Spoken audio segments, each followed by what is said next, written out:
Hi, this is my audience.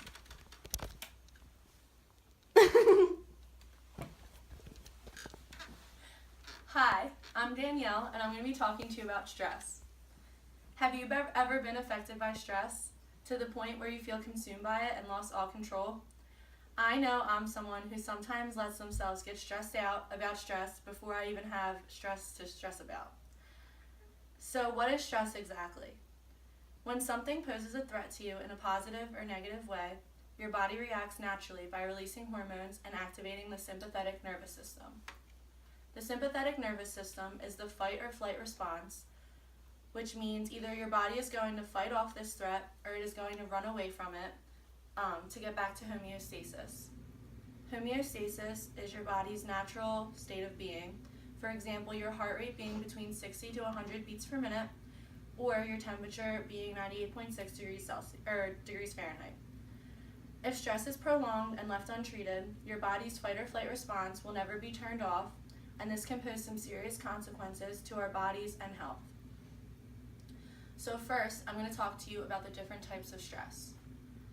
Acute stress is an instant response to any situation that you perceive as dangerous or demanding. Positive stress, which is also known as eustress, is when a difficult situation is considered a positive challenge. It pushes us to perform better and more efficiently. During eustress, we are usually highly motivated and focused, and this leads us to success.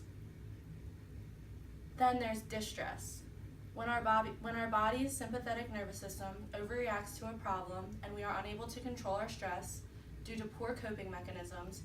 Positive stress may turn to negative stress.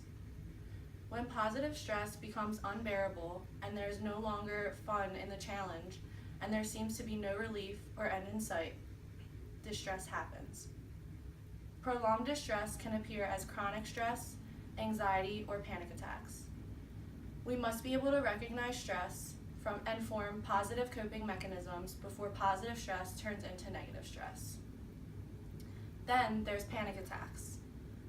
A panic attack is a sudden intense fear or anxiety. You might feel like you're out of control, having a heart attack, or even that you feel like you're going to die. On the outside, it may look fabricated to other people, but these feelings are very real to the person they are happening to. Panic attacks can happen for no reason or from dealing with high levels of stress for prolonged periods of time. Another form of stress is the post-traumatic stress disorder. This is a mental health disorder that is triggered by a terrifying or life-threatening event. Some examples are living through war, a hurricane, or sexual assault or abuse.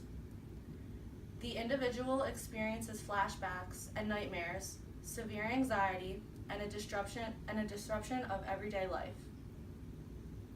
Next, I'm going to talk about the effects that stress has on you. There are short-term effects. So some of the short-term effects are a headache, stiff neck, tight shoulders, or back pain, increased heart rate and respiratory rate, sweating, nausea, and diarrhea. Then there's chronic stress that has long-term effects on the body. Chronic stress is prolonged stress. Some of the effects may be a weakened immune system, and this can increase a risk of AIDS. Also, an increased or decreased weight, increased risk of diabetes, increased risk of Alzheimer's disease, and problems with cognition and memory. Also, heart disease, erectile dysfunction, or problems with pregnancy and fertility. Worsened symptoms of pre-existing problems such as rheumatoid arthritis, digestive issues, asthma, psoriasis, and acne are all problems that arise from chronic stress. Lastly, I want to talk about positive and negative coping mechanisms that you use for stress. So some people use negative coping mechanisms, and an example is substance abuse or risky and impulsive behavior. So drinking in excess, doing drugs, or putting yourself at risk is an easy way to temporarily forget about or numb the pain of stress, help with insomnia that stress may cause, or to escape everyday problems. This poses serious threats to relationships, jobs, and health. Another form of negative coping mechanism is withdrawal from uncomfortable situations and isolation from others. Avoiding the uncomfortable situation will only make the situation more terrifying when you must encounter it in the future. You must practice ways to deal with the situation instead of running from it. Social support is necessary in situations of high stress. When you isolate yourself, feelings of stress are only intensified. A strong support system is an important part of stress management. Then there's positive coping mechanisms.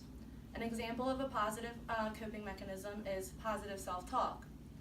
So this is finding ways to turn internal negative thoughts into positive ones. An example is instead of saying, "I can't do this," tell yourself, "I'm going to do the best that I can." Another positive coping mechanism is daily relaxation and physical activity. It is important to find something each day that will help you relax to create a healthy routine and fight off stress. Exercise is a good way to reduce stress. Yoga and meditation help to produce an inner calm. Having fun with friends or watching a funny movie helps to create a positive mindset. Another form of positive coping mechanism is having emotional awareness. So this is noticing when you're overly stressed or even when your stress is beginning.